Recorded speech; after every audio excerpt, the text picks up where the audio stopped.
ಸಂಘದ ಶಾಖೆನಲ್ಲಿ ಪ್ರತಿನಿತ್ಯ ನಾವು ಆಟವನ್ನು ಆಡಬೇಕಾದ್ರೆ ಇರ್ಬೋದು ಅಥವಾ ಶಾರೀರಿಕ ಮಾಡಬೇಕಾದ್ರೆ ಇರ್ಬೋದು, ನಮ್ಮ ಮನಸ್ಸು ಅದು ಶಾರೀರಿಕವಾಗಿ ಚೆನ್ನಾಗಿರ್ಬೇಕು. ಅದೆಲ್ಲದಕ್ಕೂ ಪೂರಕವಾಗಿ ನಮ್ಮ ಶರೀರ ಅನ್ನುವಂಥದ್ದು ಅದು ಕ್ಷಮತಾಯುಕ್ತ ಶರೀರ ಆಗಬೇಕು. ಸಮಾಜದ ಕೆಲಸ ಮಾಡಬೇಕಾದ್ರೆ, ದೇಶದ ಕೆಲಸವನ್ನ ಮಾಡಬೇಕಾದ್ರೆ ನಮ್ಮ ಶರೀರ ಅದು ಕ್ಷಮತೆಯನ್ನ ಉಳ್ಳಂಥದ್ದಾಗಿರ್ಬೇಕು.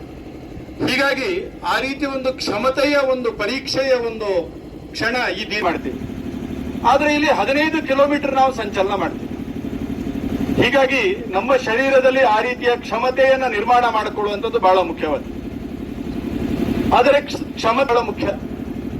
ಸಾಮಾನ್ಯವಾಗಿ ಮನಸ್ಸಿನ ದುರ್ಬಲತೆಯ ಕಾರಣಕ್ಕೋಸ್ಕರ ಅನೇಕ ಬಾರಿ ನಾವು ಎಷ್ಟು ಸಾಧನೆ ಮಾಡಬೇಕು ಅಷ್ಟು ಸಾಧನೆ ಮಾಡ್ಲಿಕ್ಕೆ ಆಗಲ್ಲ.